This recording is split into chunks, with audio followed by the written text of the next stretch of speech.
Երբ ձեր տանը տոն է, պետք է գեղեցիկ եւ ուրախ լինեք։ Պետք է հետևեք, որ ամեն ինչ ընթերի լինի։ Դիմավորեք հյուրերին եւ վայելեք երեկոն։ Դուք պետք է հանգստանաք, իսկ մենք կպատրաստենք ձեր փոխարեն։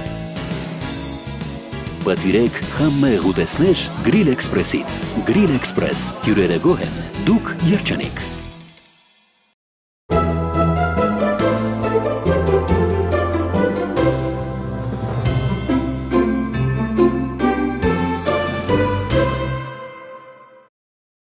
Բարի առավոտ մեր շատ սիրելի հեռուստադիտողներ, կրկին մենք եթերում ենք, ձեզ մաղթում ենք լավորը սկսում է իհարկե մեզ հետ եւ ասմունքով սկսիր Վարդան։ Բարի լույս սիրելի հեռուստադիտողներ, ամեն առավոտ մեզանից յուրաքանչյուրը երկու հնարավորություն ունի, կամ ննջել մինչև կեսօր ու տեսնել երազներ, կամ վեր կենալ եւ երազներ իրականացնել։ Վարդոյ, դու փիլիսոփայացիր, չասմունքեցիր։ Ոչ, ես ընդհանրապես խորհուրդ տվեցի։ Լավ, լսենք քո խորհրդին ու անցնենք։ Առաջարկում ենք հետևել մեր խորհուրդներին եւ օրը անցկացնել ուրախ, ժպիտով, բարձր տրամադրությամբ, քանի որ օրվա առավոտը ամենակարևոր ժամանակահատվածն է, ճիշտ որոշումներ կայացնելու համար։ Այսօր այնպես էլ կշարունակվի։ Այդ լոզունգով շարունակենք եթերը։ Այսօր աշխարհի մի շարք երկրներում նշվում է բնապահպանական գիտելիքների օրը։ 1992 թվականից նշվող այս տոնի նպատակն է շրջակա միջավայրի խնդիրների լուծմանը հասնել իրազեկման ճանապարհով։ Այո, այսօր բնապահպանության օրն է, կարծում եմ ամեն օր պետք է լինել բնապահպան ներկուստ, չաղտոտել առաջին հերթին բնությունը եւ եթե աղտոտված է, անգամ մաքրել։ Ես մեր բնության մի փոքր տիրություն անեմ, մինչեւ դու հաջորդ օրը կարդաս։ Այո, այսօր էկոլոգիա հունարանից թարգմանաբար նշանակում է գիտություն տան մասին, այսինքն բնությունը մեր տունն է, այսպես կարելի ասել։ Մասնագետները հիշեցնում են, որ մարդկային պահանջներն անսահմանափակ են, իսկ բնության ռեսուրսները սահմանափակ, այնպես որ մեր պահանջները բավարարելու համար պետք չի քլնգել բնությունը։ Ինչ է նշանակում քլնգել։ Ինչ կա չկա հանել, ասենք ինչ կլինի, եթե մենք վերջին ձուկը բռնենք, վերջին գետը չորացնենք, վերջին ծառը կտրենք, հետո նոր կհասկանանք, որ փողը ուտելու չի։ Բայց ես վերջերս ծառատնկման օրեր էր, չէ, եթե չեմ սխալվում, բավականին ծաղիկներ տնկեցին, ծառեր տնկեցին, սակայն չեն ջրում։ Այդպես են մնում եւ չորանում։ Դե գուցե ես ու դու պետքա ջրենք, մեկը տնկում է, մյուսը ջրում է։ Այո։ Բնապահպանական խնդիրները բերում են կլիմայական փոփոխությունների, ինչն էլ անդրադառնում է կյանքի բոլոր ոլորտների վրա։ Օրերս մասնագետներն անդրադարձել են գլոբալ տաքացման արդյունքում սև թեյի անհետացման վտանգին։ Հնդկաստանի Ասսամ նահանգում, որտեղ աճում է հնդկական թեյի կեսը, այս տարի գրանցվել է 50 աստիճան տաքություն, ինչը մեծապես գերազանցել է թույլատրելի ջերմաստիճանը թեյի աճման համար։ Բացի այդ, զգալիորեն նվազել է տեղումների քանակը։ Թեյի տերևները չեն ստանում նաև բավարար չափով սնուցիչ նյութեր եւ խոնավություն եւ չորանում են։ Այո, փաստորեն թեյը, սև թեյը գուցե եւ ապագայում գրանցվի կարմիր գրքում։ Ուրցից դաղցից լավ թեյ չկա։ Ինչ սև թեյ։ Եթե դուք 2500 թվականին դիտում եք այս հաղորդումը եւ ձեզ մոտ չկա թեյ, փաստորեն մենք ճիշտ ենք։ Փաստորեն ամեն ինչ գնալով վերանում է բնությունից։ Անկամ այսպիսի կատակ կա, ես հիշում եմ, միտեղ կարդացել եմ, որ որց կետը գալիս է էկ կետի մոտ, ասում է 100 երկիր, մի քանի հազար կազմակերպություն, չգիտեմ, քանի միլիոնավոր մարդիկ պայքարում են, որ մեր տեսակը չվերանա, դու ասում ես գլուխս ցավում է։ Տենց էլ չի վերանում։ Այնպես որ երևի բնությունից էլ է մի քիչ կախված, չգիտեմ։ Իսկ Միացյալ Նահանգների ազգային օդատիեզերական գործակալությունը տեղեկացրել է, որ այսօր երկրի բնական արբանյակը ձեռք կբերի անսովոր այլ կարմիր գույն։ Այդ երևույթը կոչվում է արյունոտ լուսին, ըստ կանխատեսումների առաջիկա 1.5 տարվա ընթացքում Հյուսիսային Ամերիկայի բնակիչները հնարավորություն կունենան տեսնել 4 անգամ այդ արյունոտ լուսնի տեսարանը, չգիտեմ, մենք մեր կիսագնդում ինչպես է կարող ենք տեսնել, թե չէ։ Երևի լուսին խավարում կտեսնենք։ Ինձ թվում է Գագիկը ամեն ինչից քանի որ տեղակ է, այսօր կարող ենք հարցնել եւ իմանալ։ Հարց տանք մասնագետին։ Բարի առավոտ Գագիկ։ Բարի առավոտ, բարի առավոտ։ Մենք արյունոտ լուսինը կարող ենք տեսնել։ Արյունոտ լուսինը ինձ համար մի քիչ կոկտելի է նման անունը, բայց ամեն դեպքում կարող ենք տեսնել Գագիկ, թե չէ։ Այո, կարող եք տեսնել, դա լինում է այն ժամանակ, երբ դե մենք գիտենք, որ լուսինը չունի իր սեփական լույսը, նա իր լույսը ստանում է արեգակից։ Եվ այս երևույթը առաջանում է, երբ երկիրը, արեգակը եւ լուսինը հայտնվում են մեկ գծի վրա եւ փաստորեն երկիրը փակում է դեպի լուսին գնացող արեգակնային ճառագայթումը, որի հետևանքով լուսինը ձեռք է բերում նման գույն եւ այսօր գիշեր, այո, մենք եթե ունենանք որոշակի པարզ երկինք, չնայած փոփոխական անպամատությունը լինելու, բայց կարող ենք դիտել այդ հրաշալի երևույթը։ Բայց մեր օդի պայմաններում աղտոտված մենք կտեսնենք դա, թե Իհարկե կտեսնենք, դե որ այդքան աղտոտված լիներ լուսին էլ չենք տեսնի Գորջան, բայց հələ որ լուսինը երևում է փառք Աստծո։ Գագիկ իսկ որքան կտևի այդ Դա տևում է 1 օր ընդամենը, երբ որ արդեն երկրի իր ուղեցի նկատմամբ թեքում է առանցքի ուրեմն այդ անկյունը եւ հաջորդ օրը վերանում է։ Պարզ է, ինչպես որ աշխարհագրության դասին ուսուցիչը ինչ ասում էր, ասում է այո, այդպես էլ հավեցինք։ Մի բան հասկացար գոնե։ Չէ։ Լավ, լսենք Գագիկի, ես բացատրեմ Գորեն։ Ուրեմն լսի։ Եղանակի տեսությունը ներկայացնում է Samsung ընկերությունը։ Հետևեք Samsung ընկերության նորություններին եւ անակնկալներին Samsung Armenia Facebook-յան էջում։ Այսօր մեր հանրապետության տարածքում կգործի թույլ արտահայտված Սևծովյան ցիկլոնը, որը կակտիվանա հատկապես երեկոյան ժամերին եւ կազդի հիմնականում հանրապետության հյուսիսային շրջանների եղանակի վրա։ Այսպիսով երեկոյան ժամերին հյուսիսային շրջաներում սպասվում է կարճատև անձրև եւ ամպրոպներն էլ կուղեկցվեն քամուշ գնացմամբ մինչեւ 20 մետր/վայրկյան արագությամբ, իսկ առանձին հատվածներում չի բացառվում նաեւ կարկուտ։ Հարավային տակոթային հոսանքների ներհոսքը շարունակվում է, օդի ջերմաստիճանը արդեն զգալի բարձրացել է եւ այսօր այն կրկին կբարձրանա 1-ից 2 աստիճանով։ Արցախում սպասվում է փոփոխական անպամացություն, սակայն կդիտվի առանց տեղումների եղանակ։ Ստեփանակերտ քաղաքում գիշերը սպասվում է 9, ցերեկը օդը կտաքանա մինչև 20 աստիճան։ Փոփոխական անպամացությամբ, սակայն առանց տեղումների օր է սպասվում նաև Սյունիքի մարզում։ Մեղրիում գիշերը կգրանցվի 11, ցերեկը մինչև 21 աստիճան տաքություն, Կապանում գիշերը 8, ցերեկը 22, Գորիսում գիշերը 7, ցերեկը 17 աստիճան տաքություն։ Վայոց ձորի մարզում նույնպես սպասվում է առանց տեղումների եղանակ, միայն ուշ երեկոյան լեռնային գոտիներում հնարավոր է ամպրոպ։ Ջերմուկում գիշերը սպասվում է 4, ցերեկը 17 աստիճան տաքություն, Եղեգնաձոր քաղաքում գիշերը 11, ցերեկը մինչև 24 աստիճան տաքություն։ Գեղարքունիքի մարզում երեկոյան ժամերին սպասվում է կարճատև անձրև եւ ամպրոպ քամուշ գնացում։ Այստեղ օդի ջերմաստիճանը արդեն դրական է եւ գիշերը եւ ցերեկը։ Մարտունիում գիշերը սպասվում է 5, ցերեկը մինչև 18 աստիճան տաքություն, Գավառում գիշերը 4, ցերեկը 18, Սևանում գիշերը 5, ցերեկը 16 աստիճան տաքություն։ Կոտայքի մարզում երեկոյան տեղումների հավանականությունը հատկապես մեծ է, բարձրադիր լեռնային գոտիներում, իսկ նախալեռնային հատվածներում կգերակշռի առանց տեղումների եղանակ։ Հրազդան քաղաքում գիշերը սպասվում է 7, ցերեկը մինչև 18 աստիճան տաքություն, Աբովյանում գիշերը սպասվում է 13, ցերեկը 22 աստիճան տաքություն։ Արարատյան դաշտում այսօր սպասվում է փոփոխական անպամացություն, ուշ երեկոյան առանձին հատվածներում հնարավոր է կարճատև անձրև եւ ամպրոպ։ Արարատի մարզում գիշերը սպասվում է 12-ից 13, ցերեկը 24-ից 25, Արմավիրի մարզում գիշերը սպասվում է 12-ից 13, ցերեկը 24-ից 25 աստիճան տաքություն։ Արագածոտնի մարզում նախալեռնային հատվածում տեղումների հավանականությունը փոքր է, իսկ ահալեռնային գոտիներում երեկոյան ժամերին կդիտվի կարճատև անձրև եւ ամպրոպ։ Աշտարակ քաղաքում գիշերը սպասվում է 10, ցերեկը մինչև 23, Ապարանում գիշերը 5, ցերեկը 14 աստիճան տաքություն։ Օրվա երկրորդ կեսին անձրև եւ ամպրոպ կդիտվի նաեւ Տավուշի մարզի ողջ տարածքում։ Իջևանում գիշերը սպասվում է 12, ցերեկը մինչև 24, Դիլիջանում գիշերը 8, ցերեկը 20 աստիճան տաքություն։ Լոռու մարզում նույնպես կեսօրից հետո սպասվում են տեղումներ եւ քամուշ գնացում։ Վանաձորում գիշերը սպասվում է 10, ցերեկը մինչև 20 աստիճան տաքություն, Տաշիրում գիշերը 5, ցերեկը 17 աստիճան տաքություն։ Շիրակի մարզում երեկոյան սպասվում է անձրև ամպրոպ, առանձին հատվածներում հնարավոր է նաև կարկուտ։ Աշոտսկում Գյումրիում գիշերը սպասվում է 9, ցերեկը մինչև 20 աստիճան տաքություն, Աշոտսկում գիշերը 7, ցերեկը 16 աստիճան տաքություն։ Մայրաքաղաքում այսօր սպասվում է փոփոխական անպամացություն, ուշ երեկոյան հատկապես բարձրադիր գոտիներում հնարավոր է կարճատև անձրև եւ ամպրոպ։ Քամին կփչի հարավից մինչև 10 մետր/վայրկյան արագությամբ, օդի հարաբերական խոնավությունը ցերեկը կլինի 44%։ Մթնոլորտային ճնշումը նորմայի սահմաններում է 667 մմ սնդի կիսյուն։ Օդի ջերմաստիճանն էլ բավականին բարձր է։ Շենգավիթում եւ կենտրոնում գիշերը սպասվում է 12, ցերեկը մինչև 25, բարձրադիր հատվածում Ավանում գիշերը սպասվում է 10, ցերեկը 21 աստիճան տաքություն։ Եղանակի մասին այսօր այսքանը։ Եղեք առողջ։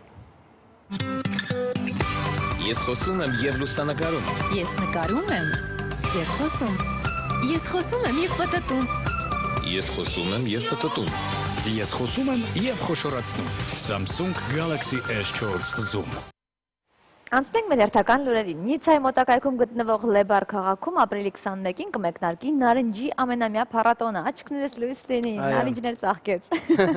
Այն հետաքրքիր միջոցառումներով հագեցած ավանդական ուրախ տոն է։ Փառատոնը կսկսվի վաղ առավոտից նարնջի լավագույն ջեմի մրցույթով։ Զբոսաշրջիկները կարող են ավելի քան 50 տեսակի ջեմ փորձել եւ քվեարկել ամենաշատը դուր եկածի օգտին։ Առավոտից մինչև երեկո քաղաքում համերգներ եւ թատերական ներկայացումներ կտիրեն եւ փողոցներում տոնական տրամադրություն կտիրի։ Մենք տեսնում ենք, թե ինչեր են պատրաստում նարնջից այնտեղ։ Երևի կեղևազրկում են, կեղևը հակառակ կողմից ճտացնում են իրար դեմքի, մի քիչ ուրախանում են, ոնց որ մենք ենք անում փոքր ժամանակ։ Եվ այդ ամենը Նիցայում։ Կանցկացվեն նաև նարնջի գինու համտեսումներ, ինչպես նաև նարնջով թխվածքների պատրաստման վարպետության դասեր։ Փառատոնի շրջանակներում հնարավոր կլինի նարնջով պատրաստված զանազան կոսմետիկա ձեռք բերել։ Լավն է, հա, նարնջով պատրաստված կոսմետիկա։ Նարնջի պամադան ոնց է ասում։ Նարնջի պամադա, նարնջը համ ունեցող։ Դա ձեզ ինչ կտա, մեզ կտա դա։ Ձեզ կտա։ Դա մեզ կտա։ Ուղղակի գեղեցիկ է։ Դες օրինակ ինչի մենք չենք անցկացում ավելուկի փառատոն։ Կամ ծիրանի։ Ասենք սինդիրիկի։ Սինդիրիկի։ Ինչու՞ չէ։ Ժինգյալով հացի փառատոն։ Չնայած անցկացնում են, պարզապես երևի մենք չենք Չէ, մենք մասնակցում։ ուղղակի անցկացնում ենք խորովածի, հարիսայի բաների փառատոններ։ Շարունակենք լուրեր Ֆրանսիայից, որտեղի սենատը տեղական գինին երկրի մշակութային ժառանգության մաս է ճանաչել։ Իսկ կատարված հետազոտությունը ցույց է տվել, որ ֆրանսիացիներն ավելի քիչ ալկոհոլային խմիչքներ են օգտագործում, քան նրանց եվրոպացի հարևանները։ Սիրում ես գինի։ Շատ։ Շատո Մարգո, Ռոզ եմ սիրում։ Ռոբերտո Մոնդավի, ո՞րն ես սիրում։ Ես սիրում եմ կարմիր եւ սպիտակ գինի, անկախ տեսակից, նաև հայկական գինի եմ Անկախ սիրում։ բրենդից։ Իսկ դու համաձայն ես այն մտքի հետ, որ մեկ գինու շշի մեջ ավելի շատ փիլիսոփայություն կա, քան աշխարհի գրքերի մեջ։ Ինձ թվաց ասում ես կանանց մեջ։ Եվ խմում են ու սկսում են փիլիսոփայել։ Հա, կա, համաձայն եմ, նայած ինչքան ես խոսում։ Բայց միշտ հիշի, գինին շար է, շար։ Գինին շար է։ Հիշում եմ, բայց այսօր քանի որ էկոլոգիայի օրը ես առաջարկում եմ։ Դու ջրի մենք էլ դիտենք աշխարհի կանաչ տարածքների մասին տեսանյութ։ Սուս։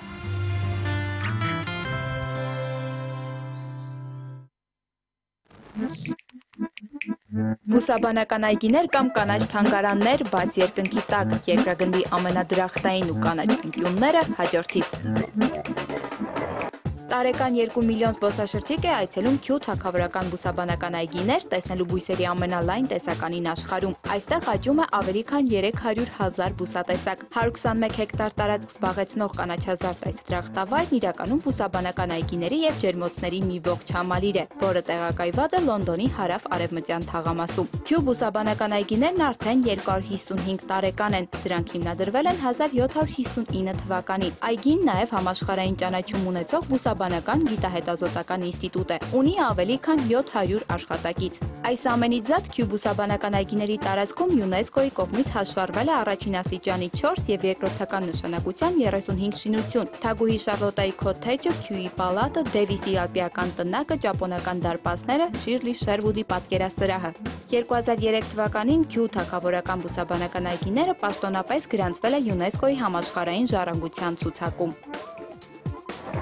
Ճապոնական Կյոտո բուսաբանական այգին հատկապես ջերմոցային բուսատեսակների հսկայական հավաքատեղի է, զբաղեցնում է 24 հեկտար տարածք, գտնվում է հենց Կյոտո քաղաքում Կամո գետի շրջակայքում։ Այգին հիմնվել է 1924 թվականին, ունի մի քանի թեմատիկ պարտեզներ՝ բալենիների այգի, պարտեզ եվրոպական ոճով, հորտենզիաների պարտեզ, տեղական բուսատեսակների այգի, լոտոսների լճակ եւ այլն։ 2007 թվականի տվյալներով Կյոտո բուսաբանական այգում աճում է 12,000 տեսակի 120,000 բույս։ Ջերմոցային համալիրում եւս տարբեր բաժիններ են առանձնացված՝ արքայախնձորների սրահ, ջրային եւ միջատակեր բույսերի սրահ, անապատային բուսատեսակների, անտառային հատապտուղների սրահներ։ Ընդհանուր առմամբ այստեղ հաշվում է 5000 տեսակի ավելի քան 25,000 ջերմոցային բույս։ Միակ բուսաբանական այգին աշխարհում, որը գործում է առանց հանգստյան օրերի եւ բաց է հանրության առաջ ամեն օր առավոտյան ժամը 5-ից մինչեւ կեսգիշեր։ Սինգապուրյան բուսաբանական այգին զբաղեցնում է 74 հեկտար տարածք, մոտավորապես Քյու արքայական այգիների տարածքի կեսը։ Բուսաբանական այգին հիմնադրվել է 1822 թվականին եւ անվանվել բուսաբանական եւ փորձարարական այգի։ Այստեղ սկզբունքորեն աճեցվում էին մրգատու ծառեր, հատապտուղներ, օգտակար ու բուժիչ բույսեր։ 1929 թվականին ինչ պատճառներով այգին փակվեց։ 30 տարի անց միայն Սինգապուրյան բուսաբանական այգին որպես այսպիսին կրկին բացվեց։ Այժմ այգու ամենահայտնի տարածքը խոլորձների ազգային պարտեզն է։ Բացվել է 1995 թվականի հոկտեմբերին, զբաղեցնում է 3 հեկտար տարածք։ Աճեցվում են 1000 տեսակի մոտ 2000 հիբրիդային խոլորձներ։ Սինգապուրի բուսաբանական այգին ունի 4 թեմատիկ տարածք՝ Գարուն, որտեղ աճեցվում են հիմնականում դեղին, ոսկեգույն ու մետաքսանման ծաղկատեսակներ, Ամառ, որտեղ գերիշխում են մուգ վարդագույն եւ կարմիր ծաղիկները, Աշուն, որը լեցուն է ավելի հագեցած ու վառ գույներով, եւ Ձմեռ, որտեղ աճում են միայն ճերմակ ու բաց երկնագույն ծաղկատեսակներ։ 2008 թվականին Մոնրեալի բուսաբանական այգին ճանաչվել է Կանադայի ազգային պատմամշակութային հարստություններից մեկը։ Զբաղեցնում է 75 հեկտար տարածք։ Այգին հանրության առաջ բաց է 1931 թվականից։ Այստեղ աճում են ավելի քան 22,000 բուսատեսակներ։ Գործում է նաև բուսաբանական հետազոտությունների ինստիտուտ, որը զբաղվում է հատկապես անհետացման եզրին գտնվող բուսատեսակների պահպանման գործով։ Այգին ունի մի քանի թեմատիկ բաժիններ, որոնցից ամենամեծը չինական պարտեզն է, ապա ազգային այգին, ճապոնական այգին, ալպիական պարտեզը։ Ահա այսպիսի երկրային դրախտավայրեր։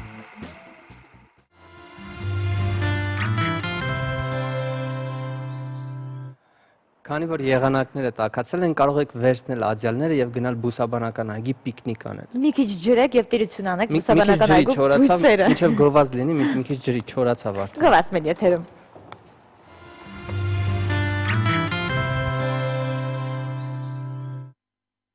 Բարի առավոտ, կրկին սիրելի հեռուստադիտողներ, շարունակում ենք Առավոտը Շանթում ծրագրի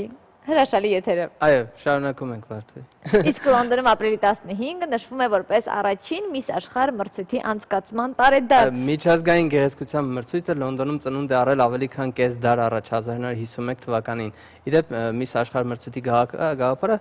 պատկանում է մի գործակալի, ում հանձնարարել էին օրիգինալ հնարք բանեցնել բրիտանական փառատոնի ընթացքում սրա գովազդելու համար եւ հնարամիտ անգլիացին ինչ է արել, իհարկե աղջիկներին ասել է կիսամերկ վիճակում դուրս կգաք, քայլեք եւ այդպես առաջացել է գեղեցկության մրցույթը, որը ես երբեք չեմ հասկացել ինչպես կարելի է ամենագեղեցիկ աղջիկներից ընտրել ով է գեղեցիկ։ Բոլորն էլ գեղեցիկ են, ասենք ոնց որ լուցկու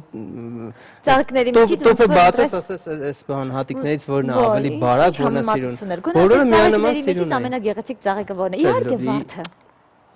Վարդը։ Անպայման։ Վարդը չհամոզեցիր։ Լիլիանտոսը ավելի սիրուն է, արխիդեան ավելի սիրուն է։ Նայածում համար, նայած, ճաշակին ընկեր չկա։ Այժմ ներկայացնենք մի քանի հայտնիների իրական անունները, որոնք փոխելուց հետո նրանք աշխարհահռչակ են դարձել։ Այսինքն ունեն բեմական անուն, սկզբում ուրիշ անուններ։ Մուհամեդ Ալի իրական անունը Կասիլիուս Մարսելուս Քլեյն է։ Կասիուս Քլեյ։ Այո։ Էլտոն Ջոնը Ռեջինալ Քենեթ Դուայթն է։ Դա է, Թոմ Կրուզի իսկական անունը Թոմաս Սեյփոթեր է։ Մեյ Փոթեր չորրորդն է։ Այնքան դժվար անուններ են, որ ասում են լեզուս փաթաթվում է։ Ֆրեդի Մերկուրին Ֆարու Բուլսարան։ Այո, դա տանզանիական անուն է, դա Տանզանիայից է։ Պարսիկ է, եւ Ավրահամ Ռուսոյի անունը Եփրեմ Աբջանը։ Իսկ քո անունը։ Իմ անունը Զեփյուր։ Զեփյուր Ինչյան։ Բայց ինչ կուզենայիր որ լիներ անունդ։ Դու դից չեմ կարող ասել ինչ կուզենայիր որ լիներ։ Դու կուզենայիր անունդ ուրիշ անուն էր, մազերի տեղն խառը կանաչի աճեր։ Դա Սերգեյին կասես, Վարդուհի։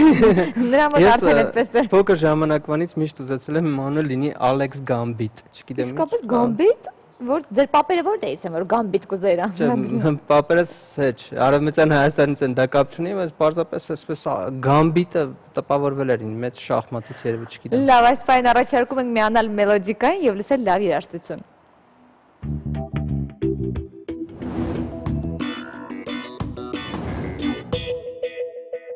Բարի լույս սիրելի հեռուստադիտողներ, այսօր խոսելու ենք լեգենդար երաժիշտ, երգիչ Չելենտանոյի եւ նրա շատ հայտնի երգերից մեկի մասին՝ Il tempo se ne va, այսինքն ժամանակը գնում է։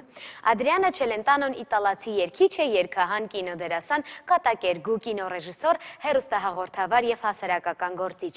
Բեմում քայլելու իր յուրահատուկ ոճի համար Իտալիայում նրան անվանում են Moleggiato զսպանակների վրա։ Չելենտանոն իտալական երաժշտության պատմության ամենահաջողակ եւ ազդեցիկ կատարողներից է։ Իր ողջ կարիերայի ընթացքում նա թողարկել է 41 ալբոմ, 150 միլիոն ընդհանուր քանակով, ինչպես նաև նկարահանվել է ավելի քան 40 ֆիլմերում, որոնցից առավել հայտնի են Անսանձի Սանձահարումը, Բլեֆ, Խելահեղ Սիրահարը եւ Բինգո Բոնգո ֆիլմերը։ Երկու անգամ արժանացել է Դեվիդ Դի Դոնատելոյի մրցանակին Բլեֆ եւ Թավշյա ձեռքեր ֆիլմերում տղամարդու լավագույն դերակատարման համար։ 1989 թվականին Չելենտանոյին շնորհվել է Միլան քաղաքի բարձրագույն պարգևը Ամբրոջինո դե Օրո, ոսկե Ամբրոսիս։ 2007 թվականին գլխավորել է 100 ամենավառ կինոաստղերի ցանկը, որ կազմել էր Time Out ամսագիրը։ Ադրիանո Չելենտանոյի պատվին կոչվել է համար 6697 աստերոիդը, որը հայտնաբերվել է 1987 թվականի ապրիլի 24-ին։ Նրա կինն է հանրաճանաչ դերասանուհի եւ երգչուհի Կլաուդիա Մորին։ Նրանք ունեն 3 երեխա՝ Ռոզիտան, Ջիակոմոն եւ Ռոզալինդա Չելենտանոն։ Վերջինս հայտնի է իր սատանայի դերով Մել Գիբսոնի Քրիստոսի չարչարանքները ֆիլմում։ Ներկայումս երգիչը կնոջ Կլաուդիա Մորիի հետ ապրում է Գալբյատեում սեփական առանձնատանը, շարունակելով ակտիվ ստեղծագործական կյանքը։ Ադրիանո Չելենտանոն 2005 թվականից բուսակեր է և հանդես է գալիս որպես կենդանիների իրավունքների պաշտպան։ Ինչպես արդեն նշեցի, Չելենտանոն ունի 41 ալբոմ և Il Tempo se ne va երգը նրա Un po' artista, un po' no ալբոմից է։ Ալբոմը թողարկվել է 1980 թվականին։ Ալբոմի վրա աշխատել է իտալացի երգիչ երգահան Տոտո Կուտունյոն։ Il Tempo se ne va երգը Չելենտանոն նվիրել է իր աղջկան Ռոզիլիտային։ Ժամանակը սլանում է, ցավոք այն ետ բերել չենք կարող։ Իզուր ես դու շտապեցնում կյանքդ, նա առանց քեզ էլ ճախրում է ինչպես թռչուն, դե ինչ, վայելենք։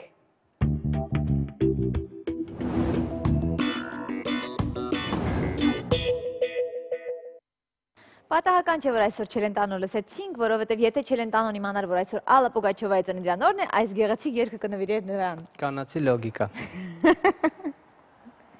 Եվ իջեցնենք մեր հաղորդման հովանավորին։ Մեր հաղորդման հովանավորն է Դելտա կլինիկ բժշկական կենտրոնը, որտեղ հատուկ ակցիաները շարունակվում են։ Այստեղ կարող եք կատարել ողնաշարի, վահանաձև գեղձի և ճիճվակրության հետազոտություն, բոլոր օրգան համակարգերի համակարգչային ստուգում, 4D սրտի էխոկարդիոգրամա և այդ ամենը զեղչված գներով։ Առավոտը առույգ և էներգիայով լի սկսելու հիանալի բանաձև է առաջարկում մեր հաղորդման մյուս հովանավորը Թամարա ֆրուտն իր բնական հյութերով։ Թամարա բնական հյութեր, վիտամիններով հարուստ, հագեցած բազմատեսակ համերով առողջությունը թարմությունը մեկ տարայում, այժմ նաև նոր փաթեթավորմամբ, ինչը մենք ամեն առավոտ խմում և թարմանում ենք։ Վերջերս գիտնականները հայտնաբերել են մի գեն, որն օգնում է շատ ածխաջրածին ընդունել և չգիրանալ։ Այն ստացել է Ատկինսոնի գեն անվանումը։ Ես կարծում եմ այդ գենից համ դու ունես, համ ես։ Դրա գրողները կարող են այնքան ինձ թվում է այդ գենը ունեն կանայք, ովքեր նյարդայնացնում են տղամարդկանց եւ չեն չաղանում տղամարդիկ։ Իհարկե, բա կանայք Կանայք իրենց մեջից արդեն նյարդային են, դրա համար չեն չաղանում։ Նայած կին։ Չեն գիրանում։ Նայած։ Դրա գրողները կարող են այնքան մակարոն հաց քաղցրավենիք ուտել, որքան ցանկանան եւ չգիրանան, այնպես որ ճարպային կուտակումներ չունենալ։ Մի ծնվեք գեղեցիկ, այլ ծնվեք Ատկինսոնի գենով։ Ճիշտ գենով։ Այո, իսկ առողջության թեման շարունակում է օրվա դեղատոմսեջի առաջին հատվածը։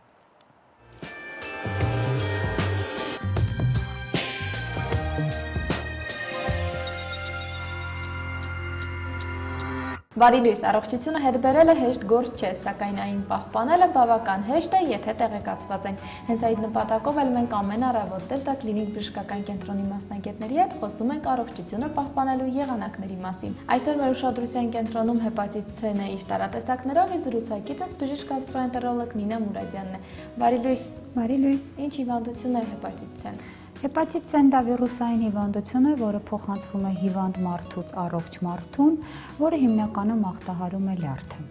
Ինչպես կարող է փոխանցվել։ Փոխանցման ճանապարհները հետևյալն են՝ պարենտերալ, այսինքն պարտադիր է անհրաժեշտ է, որպեսզի վիրուսը ընկնի այրան մեջ։ Դա կարող է փոխանցվել ոչ ստերիլ գործիքների միջոցով, ատամնաբուժների կողմից, էնդոսկոպիկ բժիշկների կողմից, վիրահատության ժամանակ։ Շատ հաճախ հանդիպում է թմրամոլների մոտ միևնույն ներարկիչը օգտագործելու ժամանակ։ Տարատեսակ դաջվածքների հետևանքով, երբ լիարժեք ստերիլիզացիա չի կատարում։ Տնային պայմաններում վարակումը կարող է փոխանցվել հետևյալ դեպքերում, եթե հեպատիտ C-ով հիվանդի ածելից է օգտվում տան անդամը կամ խոզանակից։ Նման դեպքում կարող է փոխանցվել հիվանդ մարդուց առողջ մարդուն, այսինքն պարտադիր է, որպեսզի հարուցիչը վիրուսը ընկնի այրան մեջ։ Համբույրի կամ սեռական ճանապարհով եւս կան դեպքեր, որ փոխանցվում են, բայց միայն այն դեպքում, երբ ունենք վերքային մակերես։ Մյուս տարատեսակը, երբ հիվանդ մորից անցնում է երեխային ծննդաբերական ուղու միջոցով, այսինքն եւս պետք է կոնտակտ այրան հետ։ Վիրուսը պարտադիր պետք է ընկնի այրան մեջ, որպեսզի առաջանա հիվանդությունը։ Եվ ինչ կանգատներ են առաջանում, ինչպես հիվանդը հասկանա, որ իր մոտ առկա է հեպատիտ C, որպեսզի նաեւ զգուշանա։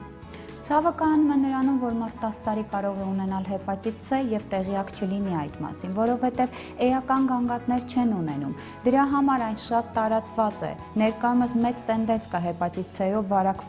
վարակվողների քանակի ավելացում։ Հեպատիտ C-ի գանգատները կարող են լինել աննշան, թույլ ընդհանուր թուլություն կամ անհասկանալի դիսկոմֆորտ, մկանային ցավեր, կարող են կանել անգամ սոնոգրաֆիկ հետազոտություն, լյարդային ֆերմենտների որոշում եւ լինի ամենը նորմայի սահմաններում, նշանակություն ունի ռիսկային գործոնները, հա ինչպես նշեցի թմրամոլությունը, վիրահատությունները, եթե նա ստացել է այրանփոխ ներարկում է կատարվել, այդ մարդիկ ռիսկային խմբում են գտնվում եւ նրանց մոտ վիրուսային հեպատիտը ստուգել պարտադիր է։ Ընդհանուր առմամբ, եթե մենք ունենում ենք լյարդի մեծացում, փայծախի մեծացում եւ թե չնչին գանգատներ, առավել եւս արկա են վատ սովորություններ, պարտադիր պետք է հետազոտել հեպատիտ C-ն։ Իսկ տեսակներ ունենում է թե չէ։ Այո, տեսակներ ունենում է, տարբերում են գենոտիպեր։ Գենոտիպերով որոշում ենք բուժման տակտիկան։ Միակ վատ տարատեսակը, որը ես կարող եմ շեշտել, հեպատիտ C-ի B գենոտիպն է, որը շատ դժվար է ենթարկվում հակավիրուսային թերապիայի։ Այս դեպքում սպասել հուսալի բուժման արդյունքների 50% է։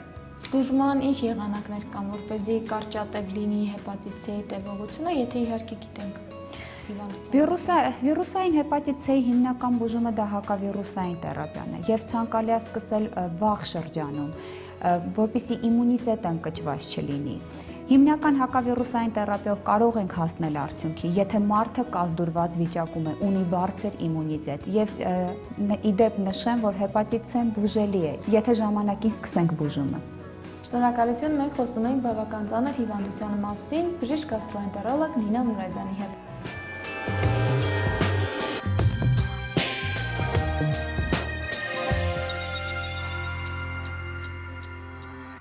Օրվա դեղատոմսի երկրորդ հատվածին դեռ կանդրադառնանք, իսկ այս պահին տեղեկացնենք, որ վերջերս ՄԱԿ-ը զեկույց է ներկայացրել աշխարհի ամենածաղկող քաղաքների մասին։ Ուսումնասիրությունն իրականացրել է հաշվի առնելով քաղաքների սոցիալական եւ գործարար միջավայրը, կյանքի որակը եւ շրջակա միջավայրի վիճակը։ Պարզվել է, որ աշխարհի ամենածաղկող քաղաքը, որքան էլ որ տարօրինակ է, Տոկիոն է, երկրորդ եւ երրորդ տեղերում են Փարիզը եւ Օսլոն։ Վարկանիշային աղյուսակը եզրափակում է Վիեննան, իսկ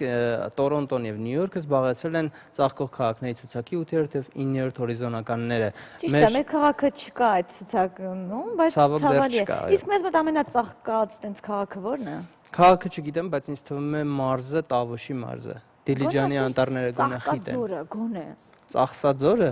Ծաղկաձորը։ Չգիտեմ, իմ կարծիքով Տավուշի մարզը ամեն դեպքում։ Տավուշի մարզում բնակվող բոլոր հայերին ողջունում ենք եւ գովազդ դիտում այս պահին։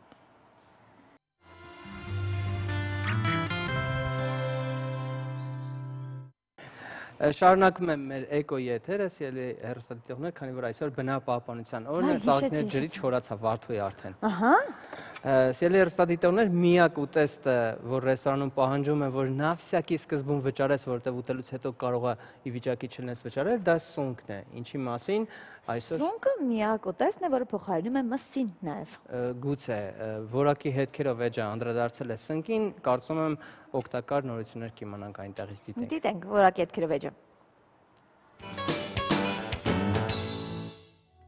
Ացտեկներն այն անվանում էին աստվածային կերակուր, ապաչիններն այրում էին, որպեսզի չար ոգիները հեռանան, իսկ արիական ցեղերը դրանից խմիչք էին պատրաստում։ Խոսքը սնկի մասին է։ Սունկ հատկապես շատ են սիրել հին հռոմեացիները, ավելին սնկով կերակուր նրանք պատրաստում էին միայն կայսրերի համար։ Այսօր արդեն այն հասանելի է հասարակության բոլոր խավերին։ Սունկ կարելի է գտնել առաջինից պատահած խանութում եւ թարմ եւ պահածոյացված վիճակում։ Վայելույս այսօր առաջարկում եմ միասին պարզենք սնկի որակը, խոսենք դրա օգտակարության ու վտանգների մասին։ Թունավոր ուտելի տապակած կամ պահածոյացված սնկերն առաջացել են միլիոնավոր տարիներ առաջ, որոշ մասնագետներ վստահ են, որ այն 76 միլիոն տարվա պատմություն ունի, սակայն սկզբում մարդիկ այդ տարօրինակ բույսին նույնիսկ մոտ չէին գնում։ Գերմանացի բուսաբանները սունկը նմանեցնում էին սատանային, նշելով, որ այն աշխարհ է եկել մարդկանց կործանելու համար։ Ֆրանսիացիներն էլ կարծում էին, որ այն չարիք է հասցնում առաջին հերթին բնությանը եւ պետք է դրանից ազատվել։ Որոշ մասնագետներ վստահ են, որ սնկերը կենցաղում առաջինը կիրառել են փարավոնները։ Նրանց ժամանակներում սնկերն աստվածների կերակուր էին համարվում։ Եգիպտացիները հավատում էին, որ սունկ ուտելը պարգևում է անմահություն, ինչին միայն փարավոններն են արժանի։ Հասարակ մարդիկ չէին կարող նույնիսկ դիպչել դրանց, ելույթ մնաց ուտեին։ Վաղ անցյալում տարածված էին նաև խմորասնկերը, որոնք օգտագործվել են գինեգործության եւ հացաթխման մեջ։ Սնկերի մեծ մասն ուտելի է, կան նաև ոչ ուտելի սնկեր։ Դրանցից են կեղծ անձրևասունկը, լեղասունկը, որոնք թունավոր չեն, սակայն ունեն տհաճ համ ու հոտ։ Սնկերի տեսակների դրանց թունավոր լինելու մասին գիտնականներ ուսումնասիրություններ են կատարել դեռևս Կարլ 6-րդի եւ Հռոմի Պապ Կլիմենտոս 7-րդի մայից հետո, որոնց մահվան պատճառը սնկային թունավորումն էր, սակայն լուրջ գրականություն հրատարակվեց միայն վերածննդի ժամանակաշրջանում։ Ամենահայտնի գրքերից է ավստրացի բուսական Կլուզուսի գիրքը, որը կոչվում էր Կլուզուսի ծածկագիրը։ Գրքում ներկայացվում էր ավելի քան 100 տեսակի սնկերի պատմությունը, պատմում դրանց մահացու վտանգի մասին։ 1729 թվականին իտալացի գիտնական Միկելին գլխիկավոր սունկի մեջ հայտնաբերեց սերմեր, որոնք կարելի էր բազմացնել։ Այդպես մարդիկ սունկը սկսեցին բազմացնել եւ ինքնուրույն մշակել։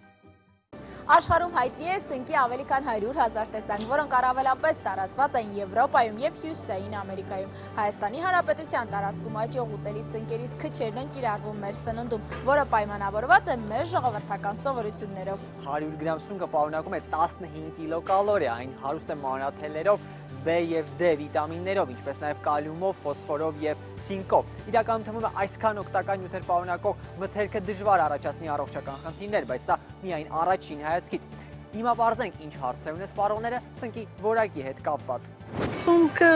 ում է հակացուցված որպես մթերք։ Սունկը կարելի է փոխարինել մսին։ Սունկը ինչ պայմաններում պահպանել, որ անվնաս մնա։ Սունկը դիետիկ մթերք է։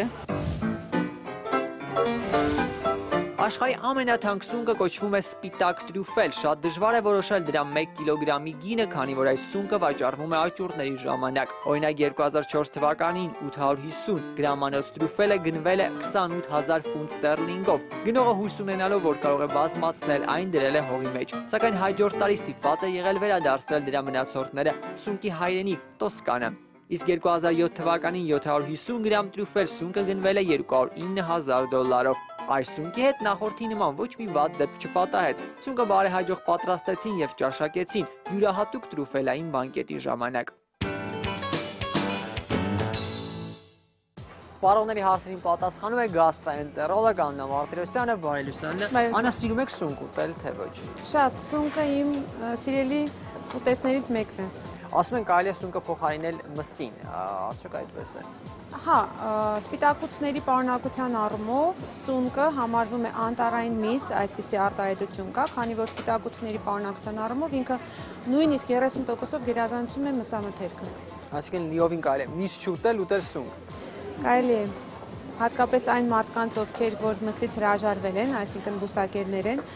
պարտադիր պետք է իրենց ռացիոնում օգտագործեն սունկը իբրև փոխարինող, որպեսզի ստանան այն կարևոր ամինաթթուները, որոնք շատ անհրաժեշտ են մեր օրգանիզմի նորմալ կենսագոյացման համար։ Սունկը համարվում է դժվարամարս սնունդ, իսկ արդյոք այն դիետիկ է։ Ծննդաբանների համար դա նախընտրելի ուտեստ է ինչ առումով, այն մարդկանց համար, ովքեր ցանկանում են նիհարել, իրենց ռացիոնում սունկ կարող են 1-2 անգամ շաբաթական մտցնեն ռացիոնի մեջ, քանի որ կալորաժի առումով նա շատ քիչ կալորիաներ է պարունակում, ավելի շատ ակցենտը դրված է սպիտակուցների պարունակության առումով, իսկ ածխաջրերի եւ կալորաժի առումով նա շատ թեթև է։ Ինչ նյութեր է պարունակում սունկը։ Նախ կարևորագույն 18 ամինաթթուները, որոնցից որ կազմվում է, սինթեզվում է հետագայում սպիտակուցը, այդ 18-ն պարունակում է սունկը։ Այդ պատճառով նա համարվում է լիարժեք սպիտակուցային փոխարինող սնունդ։ Բացի դրանից պարունակում է մեծ քանակով վիտամիններ եւ միկրոէլեմենտներ եւ նաեւ անտիօքսիդանտներ, այսինքն հակաուռուցքային կոմպոնենտներ են նաեւ իր մեջ պարունակում եւ պարունակում է խիծին։ Դրանով է հենց պայմանավորված նրա դժվարամարսությունը, քանի որ խիծինը մեր ստամոքսահարքային տրակտը պատրաստ չէ նրան վերամշակելու։ Հատկապես երեխաների տարիքում նրանք պատրաստ չեն, նրանց ստամոքսահարքային տրակտը պատրաստ չէ ընդհանրապես վերամշակել խիծինը։ Դրա հետ կապված առաջանում որոշակի խնդիրներ։ Տապակած, շոգեխաշած, նույնիսկ կիսահուն վիճակում են սունկը ուտում, որն է նախընտրելի։ Ամենահամեղը, այն ինչ մենք բոլորը շատ սիրում ենք, իհարկե տապակածն է։ Ես կարծում եմ, որ բոլորը ավելի հակված են ուտել տապակած սունկ։ Ամենաանօգտակարը հենց այդ տարբերակն է։ Տապակած Սունկը այդքան դրական էֆեկտներ չի թողում մեր օրգանիզմի վրա, ինչպես օրինակ սնկից պատրաստված սուպը օրինակի համար, քանի որ ընդ որում չորացված սնկով համարվում է, որ չորացված սնկի մեջ նրա սննդային արժեքը եւ միկրոէլեմենտների եւ ամեն ինչի քանակը շատ ավելի բարձր է, քան նույնիսկ թարմ սնկի մեջ։ Քանի որ այն դժվարամարս սնունդ է, ենթադրաբար երեխաներին առհասարակ չի կարելի ուտել, ինչ կասեք սրա մասին։ Չի կարելի մինչև 12 եւ 14 տարեկանը մինչև չափահաս լինելը ցանկալի չէ, որ երեխաների սննդակարգում ընդհանրապես լինի սունկ, որովհետև երեխաների ստամոքսահարքային տրակտը պատրաստ չէ մշակել խիծինը, ասեմ ավելին, որ խիծինը պարունակվում է ավելի շատ ոտիկների մասում, քան գլխիկների մասով, եւ տան տնտեսուհին, երբ որ պատրաստում է սունկը, պետք է իմանա դրա մասին, ինչքան մանր կտրտված լինի սունկը, հատկապես ոտիկների մասը, անքան ավելի հեշտ է նա մարսվում։ Իսկ ինչ պայմաններում պետք է պահել սունկը։ Շամպինյոնները, թարմ շամպինյոնի մասին է խոսքը, պետք է պահպանել չոր եւ սառը տեղում, մութ տեղում։ Ու ցանկալի է 1-2 օր պահպանումից ավել չլինի, որովհետեւ ինքը գույնը իր փոխում է, բնականաբար եւ օգտակարությունն էլ կորցնում է։ Չորացված սունկը կարելի է պահել շատ երկար։ Խանութներում շատ ենք հանդիպում նաև պահածոյացված սնկի տեսակը, ինչ է կարծում այն օգտակար է, վնասակար է։ Վնասակար չեմ կարող համարել, որ վնասակար, սա ուղղակի համի առումով, իհարկե որպես հավելում աղցաններին կամ ուղղակի օգտագործման առումով, ինչու՞ չէ կարելի է մարինացման եւ սովորական աղի պայմաններում ինքը բավականաչափ իր վիտամինները պահպանում է։ Կարելի է օգտագործել, բայց իհարկե ոչ ամենօրյա առումով, որտեղ մարինացումը ինքն իր հերթին արդեն որոշակի խնդիրներ կարող է առաջացնել։ Ում է հակացուցված սունկը։ Պոպուլյացիայում իհարկե կան որոշակի տոկոսով անձինք, որոնք ոչ թե չեն սիրում կամ թունավոր սունկ են օգտագործում,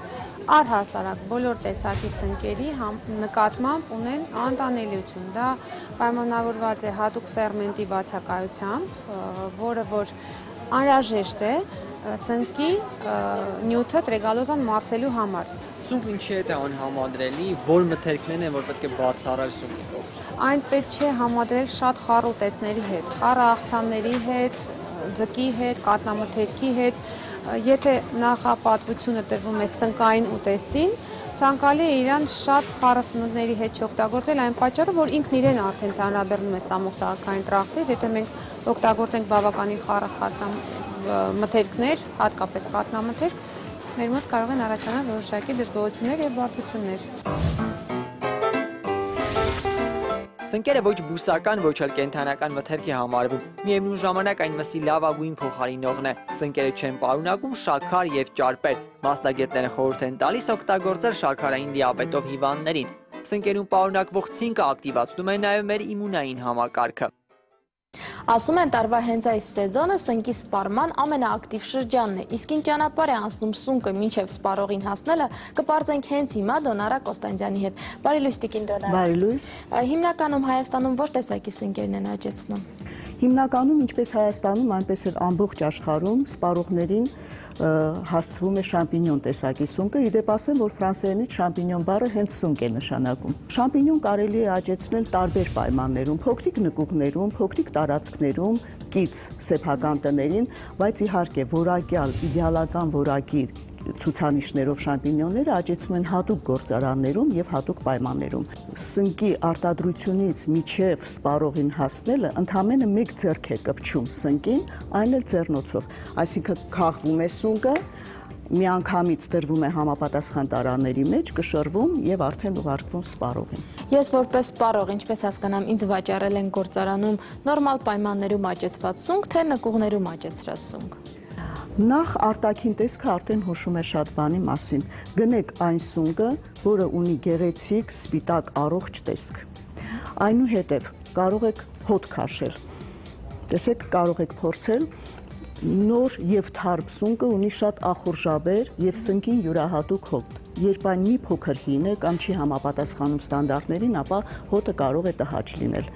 Երրորդ չափանիշը՝ դուք կտեսնեք ողորկ եւ թավշենման մաշկ նրա վրա, չէ։ Հաջորդը անպայման թարմ սունկը եւ լավ աճեցված սունկը լինում է փակ վիճակում եւ սպիտակ։ Շատ կարեւոր է նաեւ ներսի, տեսեք, եթե մենք կտրում ենք սունկը, ապա թարմ եւ առողջ սունկը ունենում է բաց վարդագույն միջուկ։ Իսկ մի փոքր արդեն հնացած սունկը լինում է եւ բացված, եւ միջուկը լինում է մոխրասևագույն։ Բացի այդ, մաշկը լինում է մի փոքր լպրծուն եւ ինչպես ասացի, հոտը բավականին տհաճ է։ Սովորաբար սունկը ինչքան ժամանակում է աճում։ Բերվում է կոմպոստը, դա կարող է լինել ձիու աղբ, թռչնաղբ։ Մենք հիմնականում աճեցնում ենք ձիու աղբի վրա, որը ստանում ենք Հոլանդիայից սպորների հետ միասին։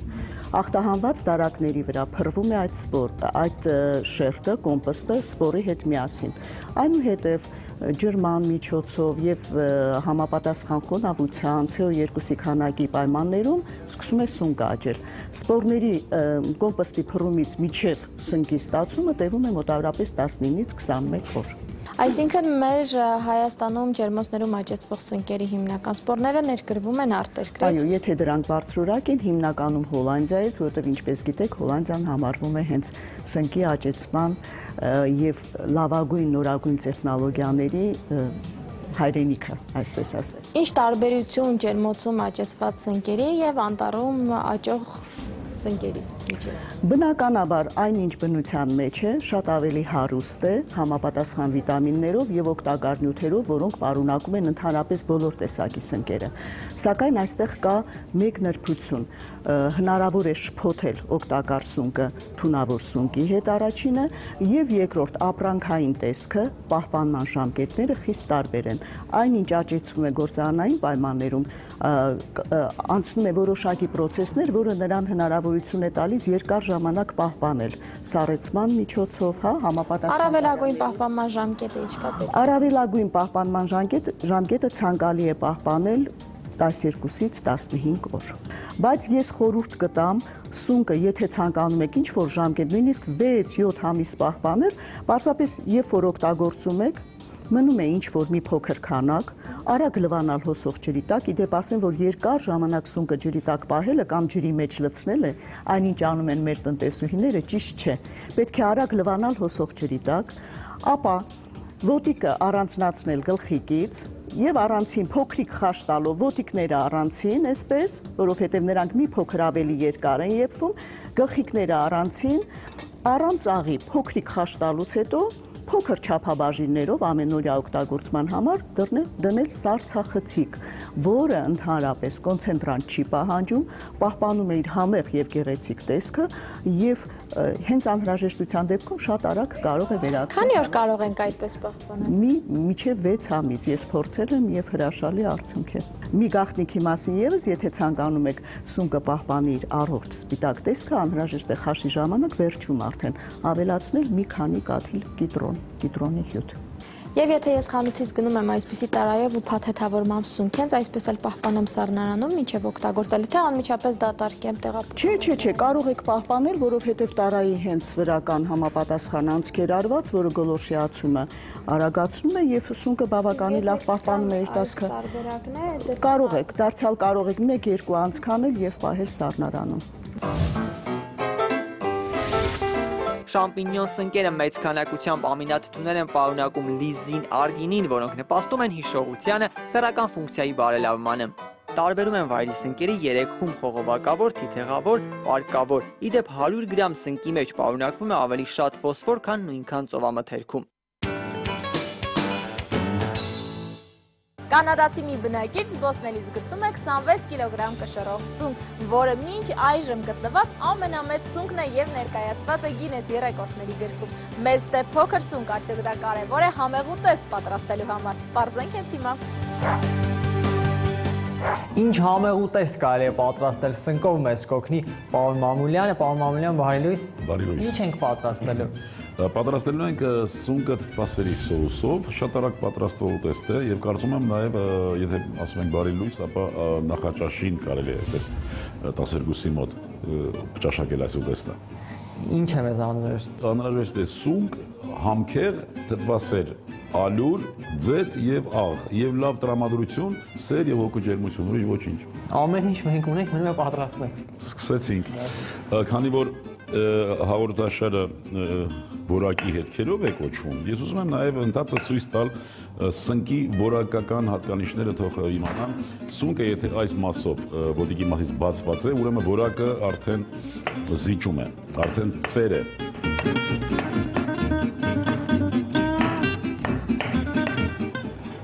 Իսկ տապակելու համար հարկավոր է լավ տաքացնել տապակը, ձեթը լավ դաղել, այո, լավ, ձեթը լավ, բավական է, քանի որ սունկը իր պարունակությամբ տարբերվում է նրանով, որ մոտավորապես 80% հեղուկ է, պիտի շտապ կերապատել, որ հեղուկային մասը, այսինքն այն մասը, որ սննդային արժեք է կոչվում, մնա սնկի մեջ։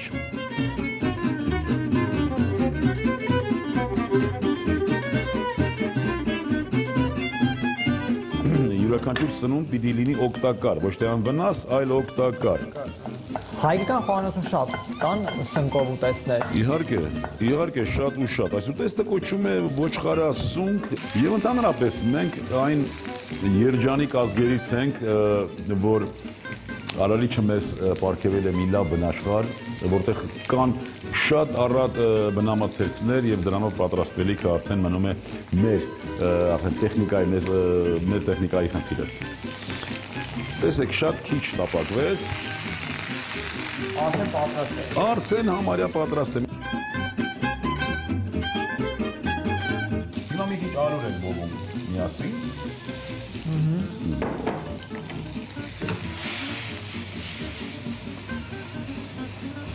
Այստեղ կանաչու կեսը կարող ենք համ հաղորդելու համար։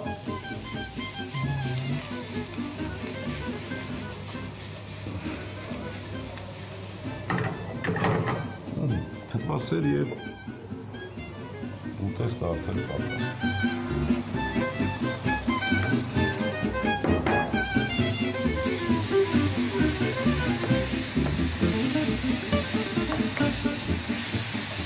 Ավելացնում ենք նաև կանաչու մնացած մասը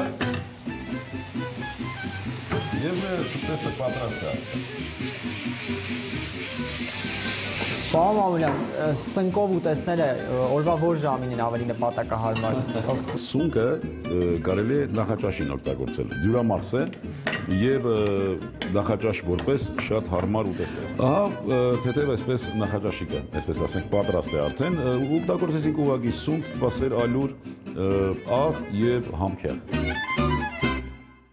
Պարզում է սնկերը ոչ միայն ուտում են, այլ նաև նկարում դրանց վրա։ Օրինակ, ամերիկացի Քորի Քորքորասը ճերմակ կտավի փոխարեն նախընտրում է ստեղծագործել թարմ սնկերի վրա։ Իսկ քանդակագործ Դեվիդ Բենջամինը Նյու Յորքում որոշել է հացահատիկների թեփից և սնկերից պատրաստված կառույց կանգնեցնել, որն արևի լույսի տակ արագորեն աճում է։ Սունկ հիշեցնող շինությունում հնարավոր կլինի հանգստանալ, միևնույն ժամանակ հետևել դրա աճմանը։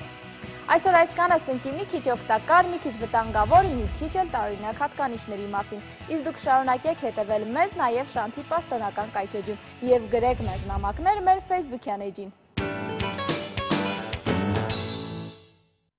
Սիրելի հեռուստադիտողներ, այս պահին կարճատև գովազդ, մի քիչ հանգստացեք մեզանից, մի քիչ հետո կշարունակենք։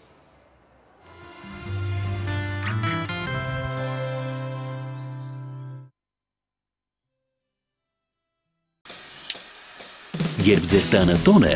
պետք է գեղեցիկ և ուրախ լինեք, պետք է հետևեք, որ ամեն ինչ ընթերի լինի։ Դիմավորեք հյուրերին և վայելեք երեկոն, դուք պետք է հանգստանաք, իսկ մենք կպատրաստենք ձեր փոխարեն։ Պատվիրեք համեղ ուտեստներ Grill Express-ից։ Grill Express, հյուրերը գոհ են, դուք երջանիկ։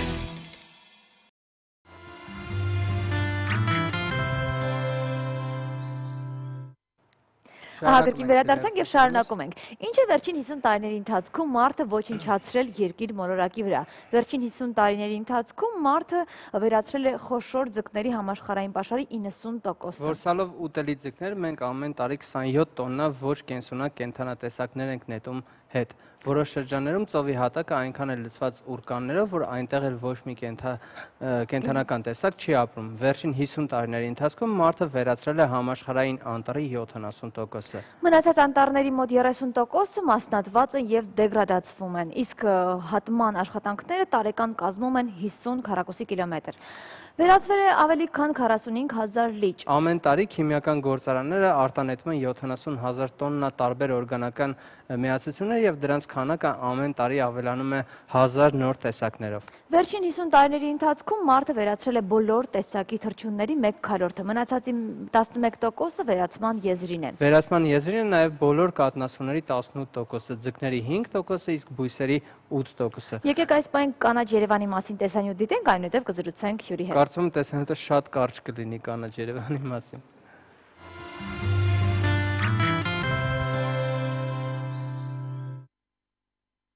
Վերջին տասնամյակում Հայաստանում ավելի քան 46%-ով ավելացել են շնչառական համակարգի հիվանդությունները։ Մասնագետների բնորոշմամբ դրանց աճի հիմնական պատճառը օդի աղտոտվածությունն է։ Իսկ օդը մաքրող հիմնական եւ բնական միջոցը բնությունն է, որը ցավոք գնալով պակասում է։ Անտառները եւ կանաչ գոտիները քաղաքներում դրանք ունեն բազմաֆունկցիոնալ դեր, կլիմայակարգավորիչ դեր ունեն, ջրապահպան դեր ունեն, հողակարգավորիչ դեր ունեն, հողապահպան դեր ունեն։ Պաշտոնական տվյալներով անտառածածկ տարածքները կազմում են մեր հանրապետության տարածքի 11%-ը։ Խնդիրը հատկապես արդիական է մայրաքաղաքում։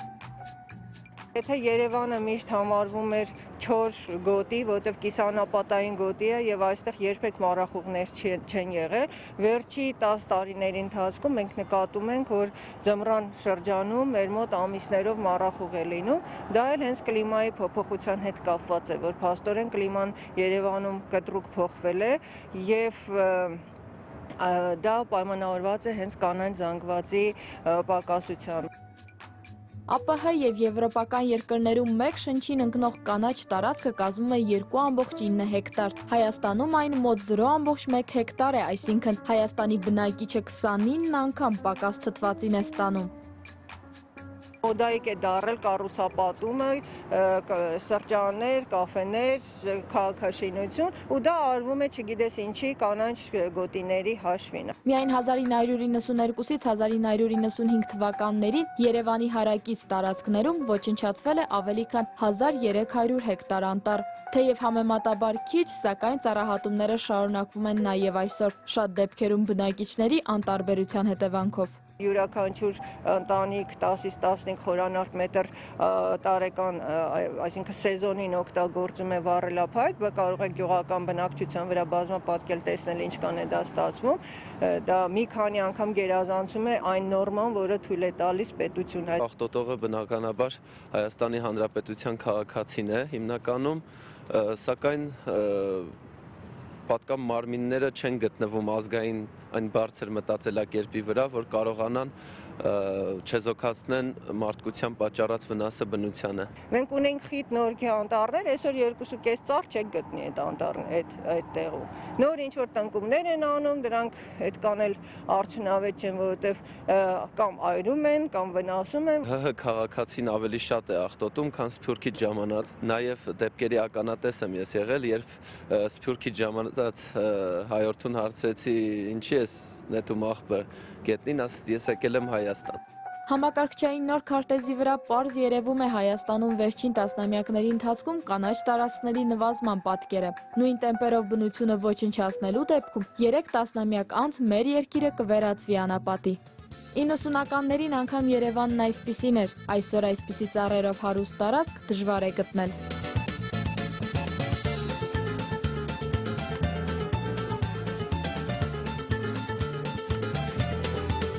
Հուսանք ապագան ավելի կանաչ կլինի։ Իրինա Մկրտչյան, Սերյան Արզոյան, Առավոտը շանթում։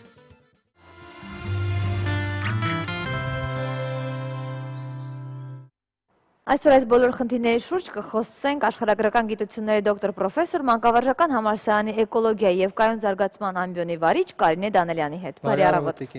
Շնորհակալություն առավոտը համաձայնվելու համար մեր հետ սկսելու։ Սկզբում հասկանանք ինչքանով ենք մենք բնապահպան ազգ։ Նախ ասեմ, որ դա համաշխարհային խնդիր է իրոք, Եվ մեր մասին եթե խոսենք շատ տարբեր է, որովհետև կա մի խումբ բնապահպաններ, ակտիվիստներ, որոնք ուղղակի իրենց կյանքը նվիրում են բնապահպանության, բայց միաժամանակ կա հակառակ բևեռը, որը միայն դրսևորում է ագահություն, անձնական շահ, ինձանից հետո թեկուզ ջրհեղեղ, եւ այդ երկու բևեռը անդադ բախվում են երկրում։ Եվ որոնք են առավելագույն արդի խնդիրները մեզ մոտ Հայաստանում։ Տեսեք, մենք շատ անգամ խոսում ենք, որ ծառ պետք չի կտրել, ինչ-որ մի ծառ կտրում է ակտիվիստները կամ բնապահպանները պայքարում են, բայց ունենք նաև գլոբալ խնդիրներ, ունենք, չգիտես, քանի պոչամբարներ, որոնք մեր սերունդներին են ավելի շատ երևի թե վնասելու։ Ամենալուրջ խնդիրը մեր պատկերացմամբ այսօր դա անդերք օգտագործումն է։ Գիտեք, բոլոր խնդիրները իրար հետ կապված են, պատահական չի, որ հիմա անդերք օգտագործումը մեզ համար լուրջ խնդիր է, որովհետև դեռևս սովետական միության տարիներին բավականին լրջացել էր խնդիրը, բայց այսպես կրկնապատկվեց, եռապատկվեց անկախության տարիներին, որովհետև միջազգային հանրությունը ունի իրեն զարգացման օրինաչափությունները եւ մեր գլխին ջարդվեց այդ երրորդ աշխարհի պատկերացումը, որ մենք պետք է դառնանք երրորդ աշխարհի երկիր եւ մեզ տարան այդ ուղղությամբ միջազգային ֆինանսական ինստիտուտները իջեցրեցին մեզ հումքային կցորդ երկիր։ Ինչ ասել է երրորդ աշխարհի երկիր, այսինքն ավելի շատ տնտեսական շահ, այսինքն ոչ, աֆրիկյան տիպի երկիր, ընդերքը քանդեք, տվեք մեզ։ Եվ մենք գնացինք այդ ճանապարհով։ Եվ դրանով է բացատ, ընդ որում, ինչքան հնարավոր է, այդ նույն կամպանիաները իրենց երկրներում այդպես չեն աշխատում, որովհետև իրենց օրենքները շատ ավելի խիստ են, բայց մեր տիպի երկրներում թույլ են տալիս իրենց ամեն ինչ, եւ մեզանում էլ գտնվում են մարդիկ, որ դրանից օգտվում են իրենց այսպես կոչված կոպիտ բառի ասած փայն ունեն, եւ ստացվում է այնպես, որ ուղղակի երկրի ընդերքը հոշոտվում է եւ դրա արդյունքում նաեւ առաջանում են պոչամբարներ, որոնք իրոք մեր սերունդների համար մնացորդներ են։ Իսկ որտեղ է այդ սահմանը գծում երկրի տնտեսական շահի, բնապահպանության, չէ՞ որ դրանք նաեւ աշխատատեղեր են այդ գործարանները։ Դրանք ժամանակավոր աշխատատեղեր են։ Այդ է խնդիրը, եթե ռազմավարական է մոտեցումը տնտեսության զարգացման, ապա դրա հիմքը անպայման էկոլոգիան է, որովհետև դու տնտեսությունը օդում չես կարող զարգացնել։ Ի վերջո դու բնական ռեսուրսներից ես օգտվում։ Ասեմ, որ մի շատ մեծ ՄԱԿ-ի միջազգային հավաքի ժամանակ ես պնդեցի այդ գաղափարը, որ մենք անպայման այդ մոտեցումը պետք է դրսևորենք, որ տնտեսությունը հակասության մեջ է էկոլոգիայի հետ այն ժամանակ, երբ որ նա ռոպեական խնդիր է լուծում, տակտիկական խնդիր է լուծում, այսօրվա շահն է գերադասում, եթե ռազմավարական է մոտեցումը, ապա դրանք զուգահեռ են եւ վերջնական այդ փաստաթղթում, որը ընդունվեց մեծ տարերով այդպես գրվեց, որ այսօրվա էկոլոգիան վաղվա տնտեսությունն է։ Եվ այդ գրվածը գործի վերացվում է, թե չէ։ Միջազգային ասպարեզում այսօր ՄԱԿ-ի մակարդակով շատ մեծ գործընթաց է գնում հենց այդ երկուսի եւ ոչ միայն երկուսի սոցիալական ոլորտի համադրումը, այսպես կոչված կայուն զարգացումը կամ կարելի ասել հարատև զարգացումը, այդ գաղափարախոսությունը ընդունված է որպես քաղաքակրթության արդի զարգացման միակ հնարավոր տարբերակ, որ բոլոր խնդիրները լուծելիս, սկսած ամենափոքր լոկալ խնդրից մինչև գլոբալ խնդիր, պետք է այդ երեք առաջնայնությունները համադրել՝ տնտեսական, էկոլոգիական, սոցիալական եւ լավագույն կառավարումը համարվում է այն կառավարումը, այսպես կոչված best governance, երբ դու կարողանում ես կոնսենսուսային կամ կոմպրոմիսային տարբերակը գտնել այդ երեակի միջև։ Այդ գաղափարախոսությունը աշխարհում արդեն ապրում է 92 թվականից, բոլոր պետությունները ներառյալ Հայաստանը համաձայնվել են դրա հետ, ծրագրեր են մշակվում, դասավանդվում է այդ առարկան աշխարհով մեկ։ Այդ ձեր ասած կոնսենսուսի գալու մեջ ինչքանով է քաղաքացու դերը բարձր, այսինքն ես որպես քաղաքացի ընտրել եմ ինչ-որ մեկին, որ պետք է ներկայացնի ինձ կառավարությանը կամ համապատասխան մարմնում եւ պետք է իմ շահերը պաշտպանի որպես քաղաքացի, բայց տեսնում եմ, որ չի պաշտպանում։ Ինչ պետք է ես անեմ որպես քաղաքացի։ Միայն դուրս գալ փողոց։ Գիտեք, մեխանիզմները կան, իհարկե փողոցը միշտ կա ու կա, բայց մեխանիզմները մշակված են, համապատասխան կոնվենցիաներ կա, այսպես կոչված Օրխուսի կոնվենցիան, Եվրոպական կոնվենցիա է, որ հենց սահմանում է հանրության մասնակցությունը էկոլոգիական նշանակության որոշումներ ընդունելու գործընթացում։ Եվ Հայաստանը միացել է այդ կոնվենցիային եւ դա մեր ամենամեծ զենքն է։ Բացի դրանից դա ամենակարևոր մոտեցումն է։ Իսկ մեխանիզմների մեջ օրենքներում, օրինակ էկոլոգիական փորձաքննության օրենքը, քաղաքաշինության բոլոր օրենքները նախատեսում են անպայման հասարակական լսումներ։ Եվ խնդիրը նա է, որ դրանք պրոֆանացիայի չենթարկվեն, իրոք լինեն հասարակական լսումներ, իրոք լինեն այն մարդիկ, որոնք շահագրգռված են այդ խնդիրը լուծելու։ Իհարկե Հայաստանում բազմաթիվ խնդիրներ կան, օրինակ նույն Օրխուսի կոնվենցիան սահմանում է, որ այն անձը, որը շահագրգռված է էկոլոգիական խնդիրը լուծելու, իրավունք ունի դիմել դատարան։ Մատչելիության, դատական մատչելիությունը դատարանի, բայց մեր օրենքները ասում են, որ միայն եթե քո անձնական շահն է վտանգված, եթե դու էկոլոգիական կազմակերպություն ես եւ Սևանի մասին ես մտածում եւ դիմում ես դատարան, քեզ ասում են կներես, դու Երևանում ես ապրում, Սևանը քեզ հետ անմիջական կապ չունի, դու իրավունք չունես դատարան գումելու, ոչ պատշաճ հայցվոր են ճանաչվում եւ այս առումով էկոլոգիական կազմակերպությունները դիմում են միջազգային ացիաներին, որ սխալ է այստեղ մոտեցումը։ Կա մի շատ լուրջ մեխանիզմ կայուն զարգացման խորհուրդների գործունեությունը, որտեղ եւ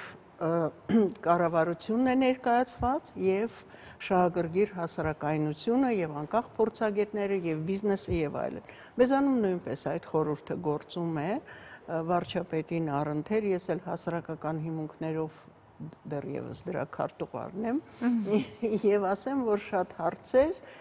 մենք այդ խորհրդում կարողացել ենք բարձրացնել եւ ինչ լուծումներ տալ, բայց իհարկե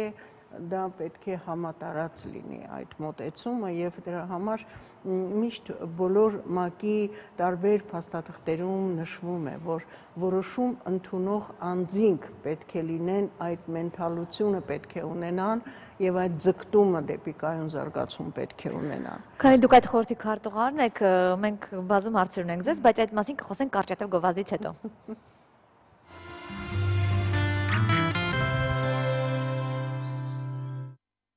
Կրկին բարելույս իժեցնեմ, որ մենք զրուցում ենք էկոլոգ Կարինե Դանելյանի հետ։ Տիկին Դանելյան, եթե մի քիչ խոսենք ուսումից եւ չէ՞ որ պետք է մտածելակերպ ձևավորվի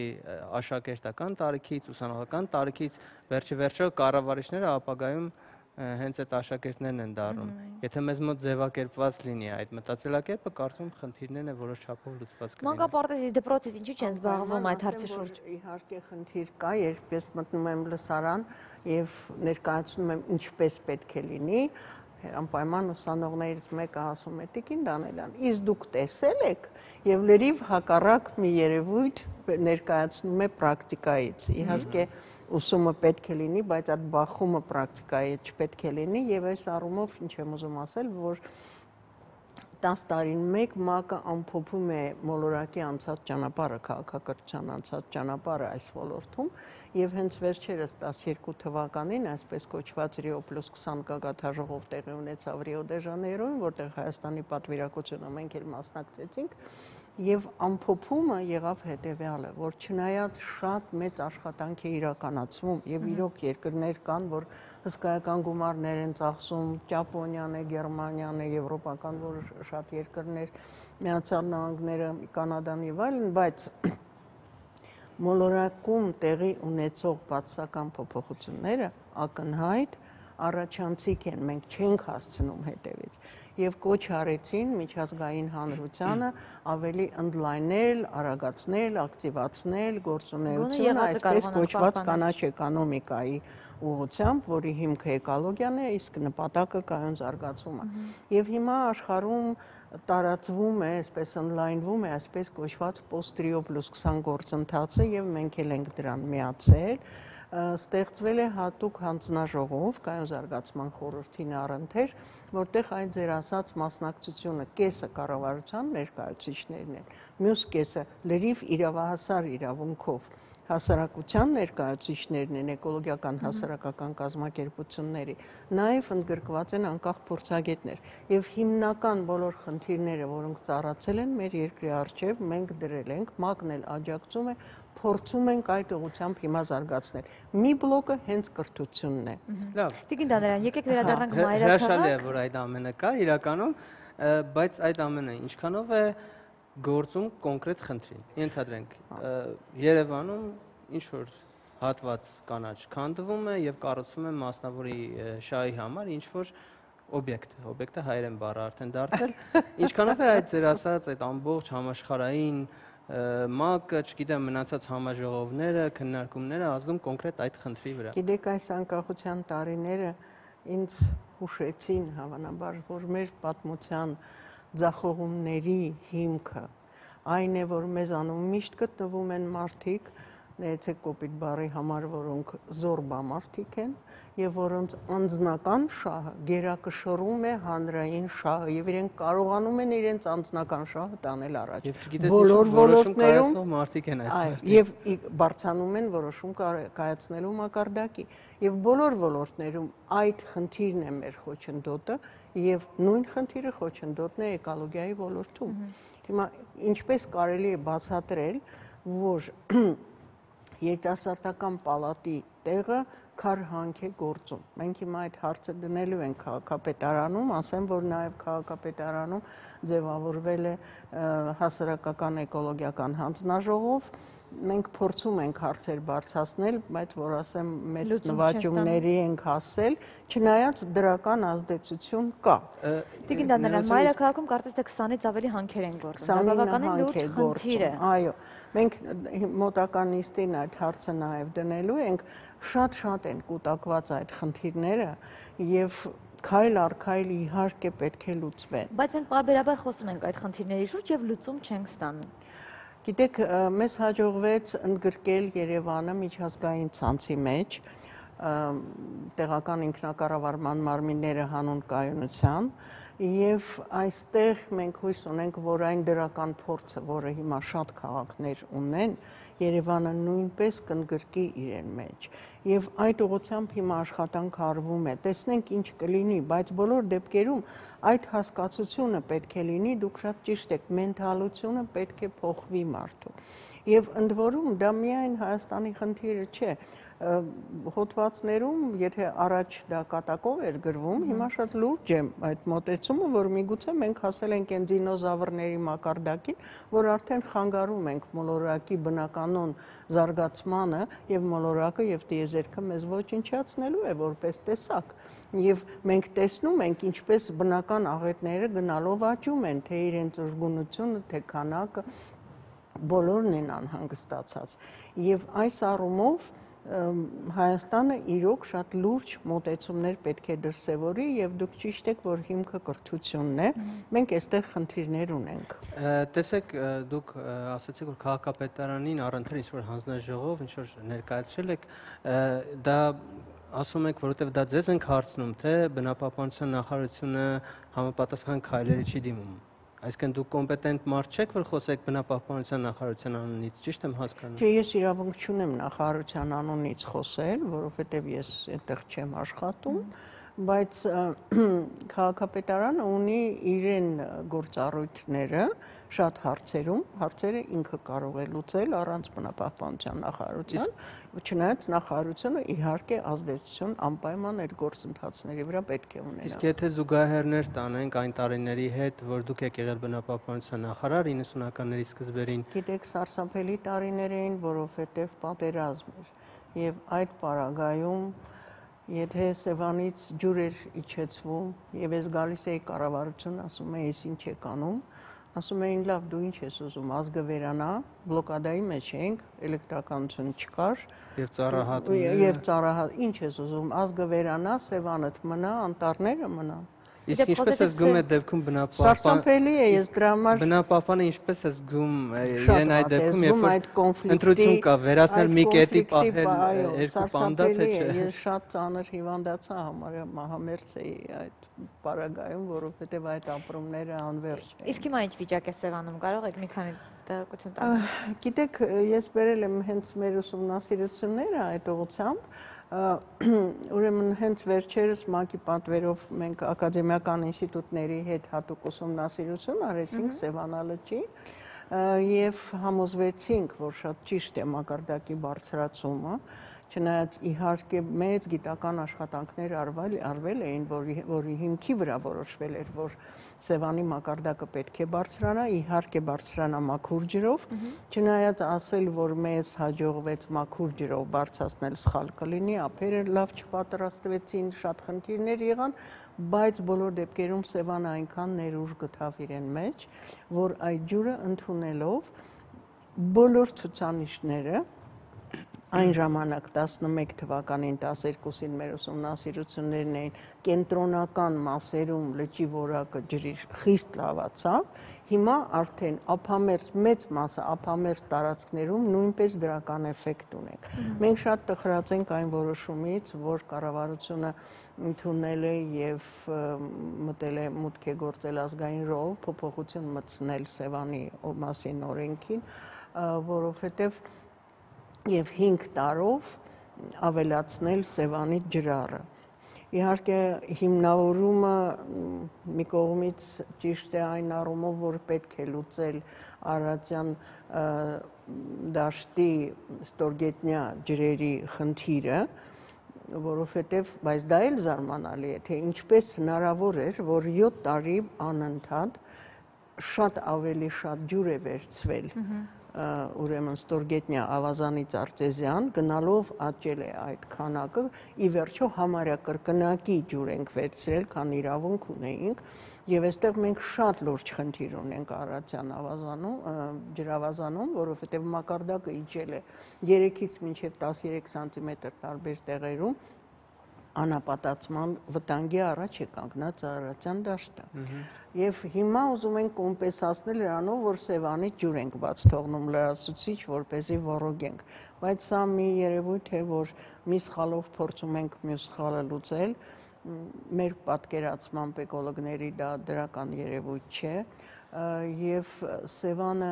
առողջացման ճանապարհին է եւ հիմա հարվածել Սևանին կարծում ենք, որ սխալ է։ Սխալ է։ Տեսեք, ես սկզբում նշեցի նաեւ քաղաքացու դերը, պատահական չնշեցի, որովհետեւ ես ինքս հանդիպեցի այդպիսի մի խնդրի, երբ որ նկատեցի, որ պարզապես մարտկոցի վրա, հասարակ հեռախոսի մարտկոցի վրա կամ ինչ-որ համակարգչային մոնիտորի վրա գրված է, որ աղբարկղ պետք չէ նետել։ Եթե ես օրինապաշտ քաղաքացի եմ, պետք է չնետեմ։ Ես զանգահարեցի բնապահպանության նախարարություն, խոսել եմ 5 տարբեր կանանց հետ, որոնք փոխանցում էին հեռախոսը եւ չգիտեին ինչ անեն եւ վերջում ասացին, որ մենք զբաղվում ենք միայն թղթաբանությամբ։ Ես ամենայն պատասխանատվությամբ եմ ասում, որտեղ անգամ ձայնագրություն ունեմ։ Այդ դեպքում ինչ անեմ ես այդ մարտկոցները, որ մնացել են մեր տունը։ Իհարկե դա հենց դուք խոսում եք դիֆերենցիաց հավաքի մասին թափոնների, որովհետև էլեկտրոնիկան իրոք պետք է առանձին հավաքվի, մենք ցավոք այդ փորձը չունենք եւ հիմա քայլ առ քայլ մոտենում ենք, ենթադրենք պլաստիկ շշերը առանձին, թուղթը առանձին, բայց դա շատ քիչ է եւ այն ծրագիրը, որի մասին ես ձեզ հետ նոր խոսեցի, Postriot ծրագիրը, մենք նաեւ ներառել ենք այդ թափոնների կայուն կառավարման խնդիրը։ Մեծ դրական փորձ աշխարհում կա եւ դա մեծ խնդիր չի մեզ համար, պարզապես մոտեցումը պետք է փոխվի։ Տեսեք, պլաստիկ շշերի այդ հավաքման կետերը, լավ է, որ մարդիկ գալիս եւ այդտեղ լցնում են այդ պլաստիկ շշերը եւ դրանք ուրեմն վերամշակվում են եւ փաստորեն թափոնից վերածվում են հումք, դա շատ լավ է, բայց միաժամանակ երբեմն տեսնում ես ուղղակի աղբեն նետում մեջ, տեսել են աղբարկղը եւ աղբեն նետում եւ դրանով խոչընդոտում են այդ գործընթացին։ Այստեղ եւ տնտեսական մեխանիզմները պետք է լինեն եւ հատկապես կրթական։ Այստեղ մենք գիտեք լուրջ խնդիր ունենք, որովհետեւ աշխարհում մոտեցումը կրթության, էկոլոգիական կրթության նկատմամբ այսպես տարբեր է։ ուրեմն մի մոտեցումն է, որ առանձին էկոլոգիա առարկա է դասավանդում դպրոցում։ Մյուս մոտեցումը, որ էկոլոգիական գաղափարախոսությունը տարալուծվում է բոլոր առարկաների մեջ։ Եվ երրորդ ամենատարածված մոտեցումը, որ երկուսը զուգակցվում են եւ տարալուծվում է էկոլոգիական կրթությունը, այսինքն գաղափարախոսությունը մտնում է բոլոր մնացած առարկաների մեջ եւ էկոլոգիա առարկան հետո այդ բոլորը ամփոփում է իր մեջ։ Հայաստանը մենք համոզված ենք, երբ օրենքներ քննարկվում եւ մոտեցումները, մենք առաջարկում ենք այդ երրորդ մոտեցումը, համակցված մոտեցումը, բայց չգիտեմ ինչի գնացին այն ճանապարհով, որ միայն տարալուծված է մնացած առարկաների մեջ։ Եվ այդ ծաղկաքաղը, որը պետք է հավաքվի մի առարկայի մեջ, մենք հիմա չունենք։ Եվ մանկավարժական համալսարանում մենք էկոլոգներ պատրաստում ենք, բավականին լավ երիտասարդներ կան, հսկայական գրականություն կա, ես բերել եմ միայն մեր հրապարակումների մի մասը, բայց ակադեմիական ինստիտուտներն են, համալսարաններն են հրատարակում եւ մերոնք չեն կարողանում դպրոցում դասավանդել, որտեղ այդ առարկան չկա։ Այո, հուսանք, որ կրթական համակարգում են ինչ-որ փոփոխություններ կլինի, որովհետև այս ամեն ինչը ռեֆերատի մակարդակից այն կողմ իմ տարիներին, որ ես սովորում եմ, ամենայն դեպս չէր անցնում։ Հիմա ճիշտն ասած, այսօր հենց խոսում էի բնապահպանության նախարարության հետ, որտեղ միջգերատեսչական հանձնաժողով է ստեղծվել, ասեմ, որ ընթանում է հիմա ՄԱԿ-ի 10-ամյակ կրթություն հանուն կայուն զարգացման, որովհետև միջազգային հանրությունը հասկանում է, որ հիմքը կրթությունն է, եւ աշնանը արդեն մեր նախարարությունը պետք է զեկուցի ՄԱԿ-ում հիմնական Ճապոնիայում է լինելու հավաքը, թե ինչ է արվել այս 10 տարվա ընթացքում։ Եվ հիմա միջգերատեսչական հանձնաժողով է ստեղծվել այդ ուղղությամբ եւ ինձ շատ ուրախացրեց, որ մեզանից անկախ էր դա մի կողմից մանկավարժական համալսարանն է այդ հարցը անընդհատ բարձրացնում կրթության նախարարության առջև, որ դպրոցում պետք է այդ հավաքող առարկան լինի, մյուս կողմից պարզվում է բնապահպանության նախարարությունը նույնպես այդպեսի առաջարկով հանդես է։ Շնորհակալություն Տիկին Դանելյան, այս խնդիրը կարծում այնքան այո շատ է, որ կարելի անվերջ խոսել։ Շնորհակալություն։ Հուսանք, որ մեր այս խոսակցությունն էլ պարզապես հողմաղացների հետ պայքար չէր, ինչ որ արդյունք կտա։ Ես նաև շատ մեծ հույսեր եմ կապում մեր երիտասարդական էկոլոգիական շարժման հետ, որը շատ մեծ խթան է այս գործում։ Մենք էլ միանում ենք, այո, նրանց հետ։ Իսկ այս պահին մեր եթերում Գովալդը։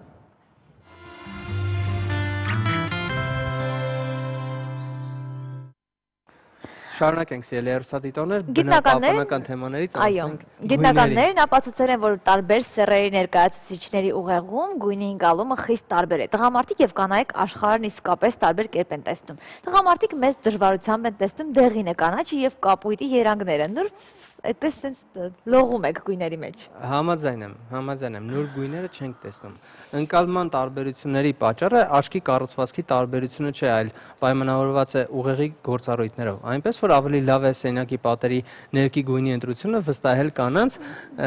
եւ երբ որ ասում են, ասենք, այս պատի գույնը լինի ծիրանագույն, բերում ներկում ես, ասում են, սա ծիրանագույն չի, սա, չգիտեմ, ինչ-որ նարնջագույն է կամ ասում ինչ տարբերություն, որտեղ մենք այդ գույները չենք տեսնում, հասկանում եք։ Պարզվում է, որ կանայք ոչ միայն սուր տեսողությամբ են օժտված, այլև ավելի լավ լսողություն ունեն։ Բացի այդ ունեն նաև համի ու հոտի ավելի նուրբ զգացողություն։ Սակայն գոյություն ունեն ոլորտներ, որտեղ տղամարդիկ առաջատար են։ Նրանց շարժվող օբյեկտների մանր դետալներն ավելի լավ է հաջողվում հայտնաբերվել։ Հին ժամանակներում այդ հատկանիշը մեր նախնիներին թույլ է տվել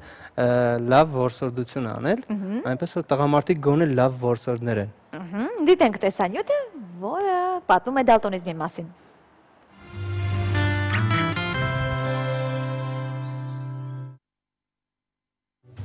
Կարմիր, դեղին, կանաչ։ Եթե նայում եք լուսացույցին եւ այդ երեք գույնի փոխարեն տեսնում եք այսպիսի գույներ, ուրեմն ոչ թե լուսացույցը լավ չի աշխատում, այլ ձեզ մոտ կա գունաընկալման խանգարում, այլ կերպ ասած, դալտոնիզմ։ Կարելի ասել դա առատը դա հիվանդություն չի։ Ինչու հիվանդություն չի, որովհետեւ դա աչքը հետազոտելուց դուք չեք տեսնի եւ չեք տեսնի այդ աչքի կառուցվածքում մի որևէ փոփոխություններ, որոնք կարելի է կապել դալտոնիզմի կոչեցյալ հետ։ 26 տարեկանում ֆիզիկոս Ջոն Դալտոնը հասկացավ, որ չի կարող տեսնել կարմիր գույնը եւ 1794 թվականին ծավալուն գիրք գրեց այդ երևույթի մասին։ Երևույթն էլ իր անունով կոչվեց դալտոնիզմ։ Ապացուցված է էլի անգլիական գիտնական Յունգի կողմից, որ մեր աչքը տարբերում է 3 հիմնական գույն։ Այդ երեք գույներն են կարմիրը, կանաչը եւ կապույտը համապատասխան պիգմենտներով, որոնք տեղակայված են աչքի ցանցաթաղանթի կենտրոնական մասում։ Նորմալ գունային տեսողության մարդիկ ունեն բոլոր 3 պիգմենտները, իսկ դալտոնիկների մոտ սրանցից մեկն ու մեկը կամ մի քանիսը պակասում են։ Իդեպ առաջին տիպի կարմիր գույնի խանգարումն ամենատարածվածն է համարվում։ Եթե կարմիրի մեջ կա եւ ենթադրենք կապույտ, չէ՞ որոշակի։ Եթե կարմիրի մակարդակը իջնում է, աստիճանաբար համեմատվում է, հավասարվում է կապույտի հետ եւ նա տեսնում է ոչ թե կարմիր, այլ ենթադրենք շագանակագույն։ Կլեպտոմանիա, դեպրեսիա, սթրեսներ, միգրեն, պարզվում է հիվանդությունների մեծ մասը ավելի շատ կանանց է սպառնում, սակայն դալտոնիզմը տղամարդկանց։ Մինչ օրս դեռ 100%-ով չի հայտնաբերված, թե դա ի վերջո ինչ է։ Ինչն է ձևավորում պատկերը, գույնային պատկերը այդ բջջանքում։ Բայց ապացուցված է, որ դա ալիքների հաճախականության տարբերականների դեպքում աչքը ընկալում է այս կամ այն գույնը։ Թեպետ այն հիմնականում բնածին է լինում, բայց տարիքը, վնասվածքները եւ որոշ հիվանդություններ եւս կարող են պատճառ դառնալ։ Ախտորոշել, մանրակրկիտ ախտորոշել, թե ինչ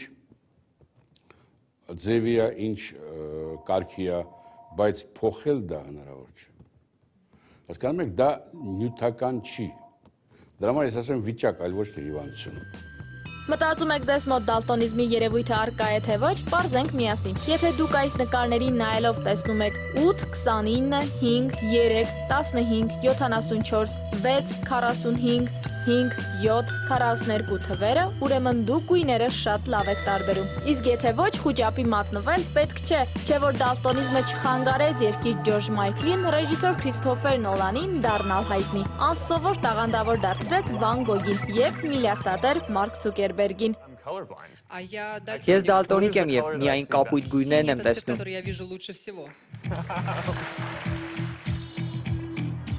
Այնպես որ կարևորը ոչ թե կարմիրը կամ կապույտը տեսնել կարողանալն է, այլ կյանքի սև ու սպիտակ չնայելը։ Իրինա Մկրտչյան, Արտակ Մարտիրոսյան, Առավոտը Շանթում։ Ինչպես վկայում են հետազոտությունները, գույնի ազդեցության 80%-ը կլանում է նյարդային համակարգից, 20%-ը տեսողությունը։ Այո, առողջության թեման կշարունակի օրվա դեղատոմս էջը։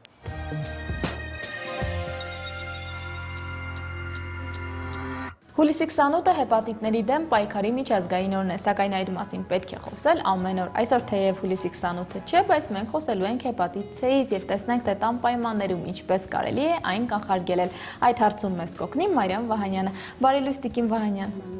Ինչ միջոցներ, ինչ բաղադրատոմսեր կան, որպեսզի կարողանան կանխարգելել եւ մեզ մոտ չառաջանա հեպատիտ C։ Ժողովրդական բժշկությունը խորհուրդ է տալիս, որ պրոֆիլակտիկայի նպատակով հետևել լյարդի ֆունկցիային, որովհետև այն համարվում է աղեստամոքսային տրակտի ամենամեծ օրգանը, այն մաքրում է օրգանիզմը թույներից, նա շատ կարևոր դեր է կատարում եւ եթե խնդիր է առաջանում, անպայման լուրջ հետևանքներ է ունենում նաեւ օրգանիզմի համար։